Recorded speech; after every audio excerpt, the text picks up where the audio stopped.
नमस्कार दोस्तों। आइए आज हम सुनते हैं मालती जोशी जी की एक और कहानी, एक जंगल आदमियों का। आइए शुरू करते हैं। उसने पतीली का ढक्कन खोलकर देखा। सुगंध तो ठीक ही दे रही थी। अब साहब बहादुर को पसंद आ जाए तब है। अब जैसे भी बने हों, उसने कहा और साड़ी बदलने चली गई। सच, क्या जिंदगी हो गई है। नीता ने सोचा, एक साधारण स्त्री की तरह वह रसोई में कैद होकर रह गई है। सुबह की चाय, दिन का खाना, शाम का नाश्ता, रात का खाना, बस इसी धुरी पर घूम रही है वह आजकल। इसके सिवा करने के लिए दुनिया में जैसे कुछ शेष ही नहीं रह गया है। किचन से इतना लगाव उसे कभी नहीं रहा। अब तो जैसे एक जुनून सवार हो गया है। रेडियो से, पत्रिकाओं से सीख कर रोज कुछ न कुछ अल्लम गल्लम पकाती रहती है। और पकाते वक्त एकदम जान सांसत में रहती है कि कहीं कुछ गलत ना हो जाए, नहीं तो समीर उसे बख्शेंगे नहीं। समीर सचमुच बहुत प्रखर आलोचक हैं। छूटते ही कह देंगे, क्या बात है मैडम, सांभर में तो मिर्ची आज पंचम सुर में बोल रही है। भाई, वो कल के ब्रेड ठीक से सेके तो नहीं थे। रात भर पेट में आड़ा चौताला बजाते रहे। शुरू शुरू में वह बहुत खुश होती थी कि कैसा रसिक पति मिला है। आलोचना भी करता है तो संगीत की भाषा में। पर जल्दी ही पता चल गया कि समीर का संगीत विषयक ज्ञान बस इन्हीं दो चार शब्दों तक सीमित है। गाने का तो दूर, उन्हें सुनने तक का शौक नहीं है। उन्हें सिर्फ अपनी फैक्ट्री से प्रेम है या फिर गप्पोबाजी से। इनसे भी समय बचता है तो जेम्स हेडली चेज की कोई पुस्तक लेकर लेट जाते हैं। रेडियो पार्श्व संगीत की तरह बजता रहता है। पर उस पर भी कभी अगर वह अपने प्रिय कलाकार को सुनना चाहे तो उन्हें गवारा नहीं होता। कितना अच्छा लगता है बिस्तर में लेटकर कुमार या भीमसेन को सुनना। पर समीर के मनोजगत में इन दोनों की कोई पहुंच नहीं है। तब दहेज में आया हुआ वह मर्फी का खूबसूरत सेट उसे विद्रूप सा लगता है। कभी कभी नीता को अपने माँ बाप पर इतना गुस्सा हो आता है, बस खाता पीता घर देखा, कमाऊ और पढ़ा लिखा वर देखा और सौंप दी लड़की। न आदतों का पता लगाया, न रुचियों के बारे में पूछा। जबकि सुखी दाम्पत्य का सारा दारोमदार इनके सामंजस्य पर ही होता है। स्कूटर का परिचित हॉर्न सुना और उसने दौड़कर दरवाजा खोल दिया। समीर को दरवाजे पर प्रतीक्षा करना अच्छा नहीं लगता। दरवाजे पर स्वागत के लिए सजी सवरी पत्नी न मिले तो भी उनका मूड खराब हो जाता है। स्कूटर रुकते ही उसने आगे बढ़कर समीर का ब्रीफकेस थाम लिया। ड्राइंग रूम का पंखा ऑन कर दिया और चिट्ठियों की ट्रे सेंटर टेबल पर रखकर भीतर चली आई। वॉश बेसिन पर टॉवल, साबुन सब यथास्थान था। राहत की सांस लेकर उसने किचन का रुख किया और गैस पर चाय का पानी चढ़ाकर नाश्ता लगाने लगी। सारा सरंजाम लेकर वह बाहर निकली, तब तक समीर फ्रेश होकर डाइनिंग टेबल पर आ गए थे। आज छोले बनाए हैं मैंने, मिसेस चोपड़ा से सीखे थे। प्लेट आगे बढ़ाते हुए उसने शर्मीले अंदाज में कहा। समीर ने प्रसन्न भाव पर पहला ग्रास लिया और बोले, भाई वह तुम्हारा तानपुरा नजर नहीं आ रहा आजकल। वापस इंदौर छोड़ आई क्या? भीतर तक कांप गई नीता। यह वे वक्त तानपुरे का जिक्र क्यों? क्या फिर कुछ गड़बड़ हो गया है? पर दूसरे ही क्षण उसकी रुकी हुई सांस फिर सामान्य हो गई, क्योंकि समीर कह रहे थे, इस 26 तारीख को फैक्ट्री का एनुअल डे मना रहे हैं। सबकी इच्छा है कि उसमें तुम्हारा कार्यक्रम हो। जनरल मैनेजर ने आज खुद मुझे बुलाकर कहा है। नीता समझ नहीं पाई कि यह गर्वोक्ति, यह पुलक उसके लिए है या जनरल मैनेजर के लिए। पर इसे नजरअंदाज करते हुए उसने उच्छ्वसित स्वर में पूछा, सच कह रहे हैं? और क्या, तुम समझती हो कि मैं मजाक कर रहा हूं? लेकिन वहां उतने सारे लोगों के बीच मैं गाऊंगी, तुम्हें बुरा तो नहीं लगेगा? बुरा क्यों लगेगा? मैं क्या बिल्कुल औरंगजेब हूं? और अपने इस विनोद पर वे खुद ही ठठाकर हंस पड़े। उतना खुलकर हंस नहीं पाई नीता, पर खुशी से उसका रोम रोम थिरक उठा। बस उसका मन हो रहा था कि उठे और अभी मचान से अपना तानपुरा उतार लाए, पर अभी तो रात का सारा आयोजन मुंह बाए उसके सामने खड़ा हुआ था। बहुत बेमन से उसने सारे काम पूरे किए, राम राम करके 9 बजे और समीर ने खाना खाया। उसका पेट तो आज खुशी से ही भर गया था। रात किचन को आखिरी प्रणाम करने के बाद उसने स्टूल पर चढ़कर तानपुरा निकाला, धीरे से उसका खोल उतारा और ऐसे चिपटा लिया जैसे बरसों का बिछड़ा हुआ मीत मिल गया हो। बेडरूम में ही चटाई पर बैठकर वह तारों को धीरे धीरे कसने लगी। गिलाफ के बावजूद गर्द की एक पतली परत यहाँ वहां जम गई थी। अंगुलियों में साड़ी लपेटकर उस धूल को हौले से पहुंचते हुए उसने पूछा, कार्यक्रम तो रात में ही होगा ना? और क्या, दिन में तो स्पोर्ट्स वगैरह होंगे। तो मैं सोचती हूँ मारू विहाग से शुरू करना ठीक रहेगा। यमन भूपाली वगैरह तो आजकल कोई नहीं गाता। कोई जासूसी किताब पढ़ रहे समीर नीता की बात सुनते ही किताब फेंक कर एकदम उठ बैठे। क्या कहा तुमने? मारू विहाग? हाँ, क्यों? अरे मैडम, आपको तानसेन समारोह में नहीं, फैक्ट्री डे पर गाना है। वहां विहाग सुहाग कौन समझेगा? कुछ हल्का फुल्का गाना, समझी? रोनी रोनी हो आई मैं। कितने उत्साह से, कितने अरसे बाद आज तानपुरा उठाया था। सारी शाम मन में खुशी की घंटियां बजती रही थीं। अब एकदम जैसे सन्नाटा छा गया। उसकी म्यूज़ की डिग्री, उसके ढेर सारे इनाम उसका मुंह चिढ़ाने लगे। क्या इसी दिन के लिए इतनी साधना की थी?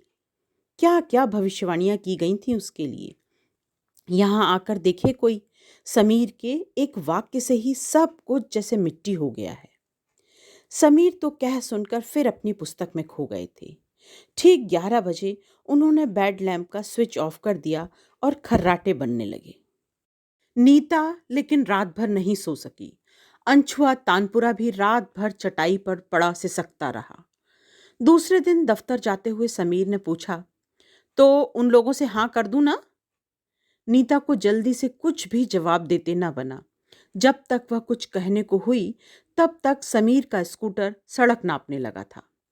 दोपहर के सारे कामों से निबटकर उसने सोचा, तानपुरा तो ठिकाने से रख दे, उसे क्यों धूल खाने के लिए छोड़ दिया जाए। कसा हुआ तानपुरा उतारने से पहले अनायास ही उसकी उंगलियां तारों पर फिरने लगीं और उतनी ही सहजता से मिश्र काफी की बंदिश उसके कंठ से फूट पड़ी। पिया तो मानत नाही, अब कौन गुनन ते रिझाऊं, सखी री अब कौन गुनन ते रिझाऊं। पता नहीं वह तन्मय होकर कितनी देर तक गाती रही। निठुर पिया के प्रति जितने भी गिले शिकवे थे, सब जैसे स्वरों की उंगलियां थामकर बाहर आ गए।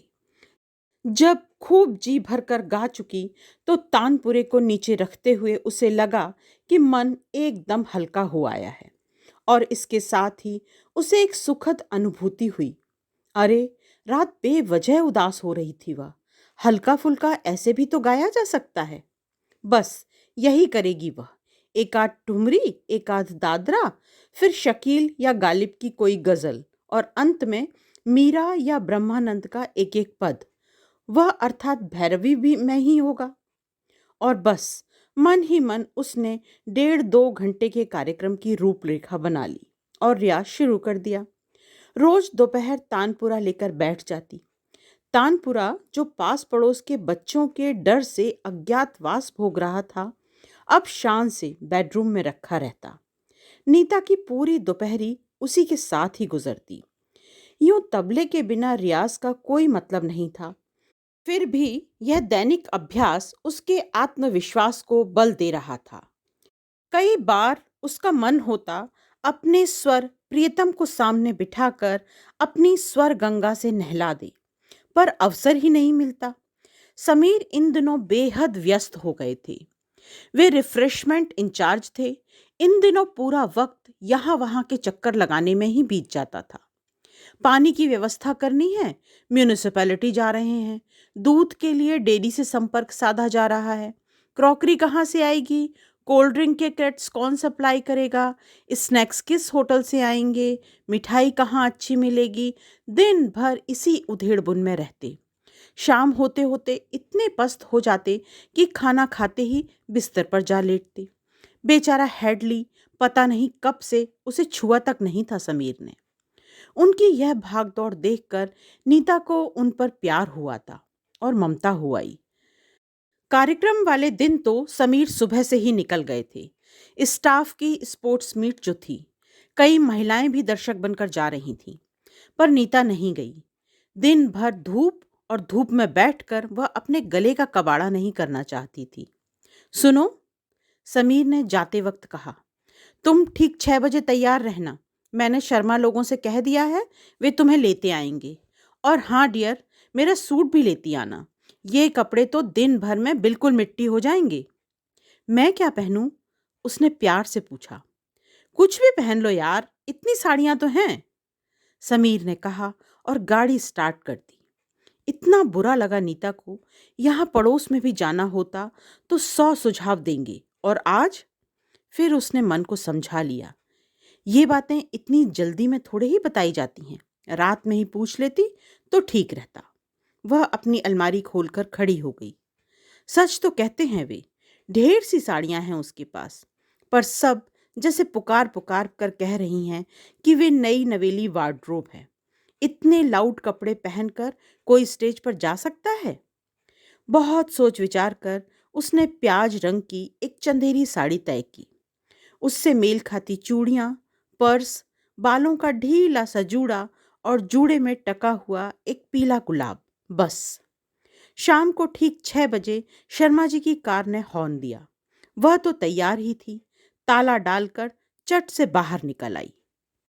क्या यह भी साथ जाएगा? मिसेस शर्मा ने तानपुरे को देखकर पूछा। जी, वह मेरा प्रोग्राम है ना आज, उसने विनम्र स्वर में उत्तर दिया। पर मन ही मन वह उस समय अपने को इन तमाम अफसर बीबियों से श्रेष्ठ समझ रही थी। मिसेस समीर, हमें मालूम ही नहीं था आप सितार भी बजाती हैं।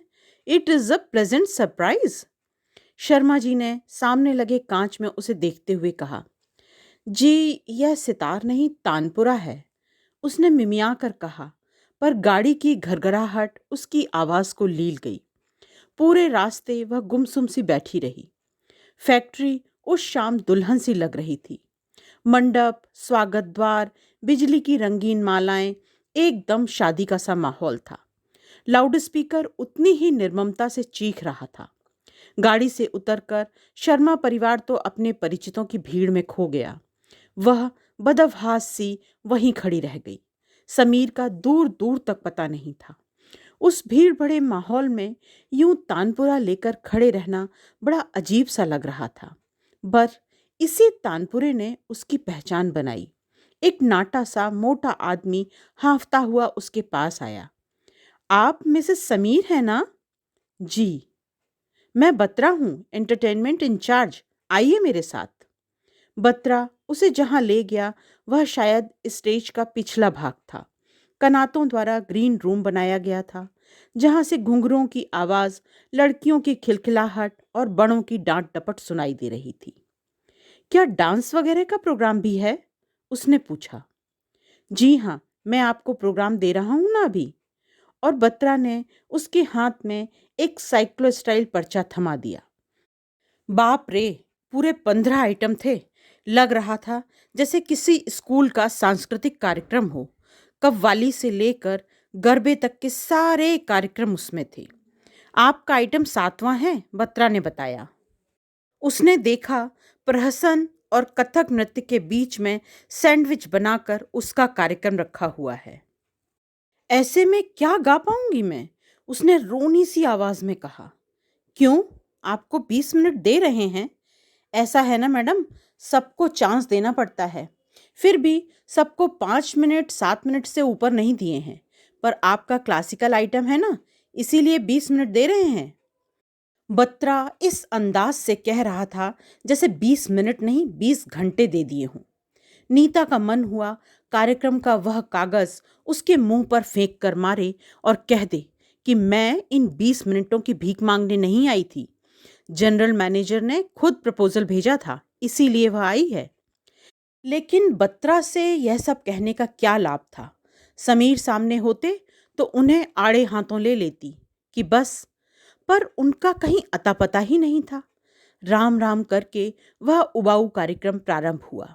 अतिथि आगमन, माल्यार्पण, स्वागत गीत, स्वागत भाषण, फैक्ट्री का इतिहास, वह सुनती रही और उबासियां लेती रही। इसी बीच समीर आकर अपना सूट ले गए थे। जाते हुए उसे गुड लक कहना भी नहीं भूले थे। जैसे जैसे कार्यक्रम आगे बढ़ रहा था, वह नर्वस हुई जा रही थी। छठे नंबर पर जब प्रहसन प्रारंभ हुआ तो वह हारमोनियम और तबले के साथ सुर मिलाने के लिए स्टेज के पीछे चली गई। बाहर ठहाके गूंज रहे और वह बेवजह से बेसुरी होती रही। जिस समय उसका नाम अनाउंस हुआ तब तक उसका मूड बिल्कुल हवा हो चुका था। बाहर बत्रा उसकी तारीफ के पुल बांध रहा था और स्टेज पर बैठी वह अपने को समीर को कोस रही थी। तो सुनिए नीता समीर से पहले एक गीत, ननदिया काहे मारे बोल। गीत, उसने चौंक कर कहा, पर तब तक पर्दा उठ चुका था। हार कर उसने तानपुरे के साथ अपना सुर मिलाया और ठुमरी छेड़ दी। अपनी इस प्रिय बंदिश को उसने बड़ी नजाकत के साथ उठाया। बड़े ही सधे अंदाज में उसने शब्दों में स्वरों के रंग भरने शुरू किए। फिर भी उसे लगा कि श्रोताओं पर उसकी पकड़ ढीली पड़ती जा रही है। स्तब्धता पहले फुसफुसाहट में और फिर शोर में बदलती जा रही थी। हार कर उसने इतने अच्छे ढंग से उठाई हुई चीज को बड़ी बेतरतीब से समेटा और चुप हो गई। कोई गजल उठा लीजिए, संगतकारों ने सहानुभूतिपूर्ण सुझाव दिया। उसने कृतज्ञ भाव से उन्हें देखा और गालिब की यह चीज शुरू की। प्रयास किया, शब्दों की सही फेंक, सुरों की मीनाकारी, लयकारी का संयत प्रयोग, कहीं कोई कमी नहीं थी। संगतकार भी अस्फूर्त दाद दे रहे थे। फिर भी लग रहा था कि बात कुछ बनी नहीं। तभी एक प्रस्ताव हुआ। उसने गजल समाप्त की ही थी कि सामने वाली पंक्ति से एक झबरे बालों वाली मैक्सी उठकर स्टेज तक आई और बोली, कोई गजल सुनाइए। नीता की सहन शक्ति जैसे जवाब दे गई, अभी तक मैं गजल नहीं तो क्या कव्वाली गा रही थी। वह एकदम फट पड़ी। उसे भान ही नहीं रहा कि उसकी आवाज माइक से होकर सारे पांडाल में गूंज गई। मैक्सी पैर पटकते हुए बाहर निकल गई और देखते ही देखते सामने की 8-10 कुर्सियां खाली हो गईं। इस नाटक को अनदेखा कर वह ब्रह्मानंद का एक पद शुरू करने जा ही रही थी कि पर्दा गिर पड़ा। बाहर बत्रा अगले आइटम की घोषणा कर रहा था। अपमान से तिलमिला उठी वह। उसी आवेश में स्टेज से उतरी तो सीधे बाहर निकल आई, एक ऑटो रिक्शा किया और घर चली आई। उस समय वह रोष से इतनी भरी हुई थी कि उसे यह भी भान नहीं रहा कि रात हो चुकी है। रास्ता एकदम सुनसान है। उसे रिक्शे पर यूं अकेले नहीं आना चाहिए था। घर पहुंचकर भी उसे चैन नहीं मिला। पिंजरे में बंद घायल शेरनी की तरह वह कमरे में चक्कर काटती रही। समीर की प्रतीक्षा करती रही। क्यों ले गए थे वे उसे उन जंगली लोगों के बीच? क्यों ले गए थे? समीर लौटे तब रात का 1 बज चुका था, पर नीता के गुस्से का उबाल उतना ही ताज़ा था। बस समीर के भीतर आने भर की देर थी। विस्फोट होने को ही था और विस्फोट हुआ भी, पर वह नीता ने नहीं, समीर ने किया। पंडाल से उठाकर लाया हुआ तानपुरा उसके सामने पटक कर वे चीखे, आग लगा दो इसे और अपने सर्टिफिकेट्स को। 2 गाने ढंग के नहीं गा सकी तुम, मेरी इज्जत कचरा करके रख दी। और वहां इतना दहर में नक्शे वफा वजह तसल्ली न हुआ है, ये वो लफ्ज जो शर्मिंदे मानी न हुआ। अपनी ओर से उसने महाकवि के अमर शब्दों में प्राण फूंकने का पूरा प्रयास किया था। तुम्हें 30 मार्खा बनने की क्या जरूरत थी? जानती हो वह जनरल मैनेजर की लड़की थी। कहीं मुंह दिखाने लायक नहीं छोड़ा तुमने। प्रमोशन लिस्ट में 3रा नंबर था, पर अब सालों तक एड़ियां रगड़ता रहूंगा, और वह भी सिर्फ तुम्हारी वजह से। वे देर तक चीखते रहे, पैर पटकते रहे, बाल नोचते रहे और उन्हें सहमी निगाहों से देखते हुए नीता सोचती रही, आदमियों के इस जंगल में कहाँ से आ गई थी वह? क्यों आ गई थी? एक जंगल आदमियों का। ये कहानी बस इतनी सी। मालती जोशी जी की ये कहानी आपको कैसी लगी, मुझे ज़रूर बताइएगा। कमेंट बॉक्स में आपकी प्रतिक्रियाओं का इंतज़ार रहेगा। नमस्कार।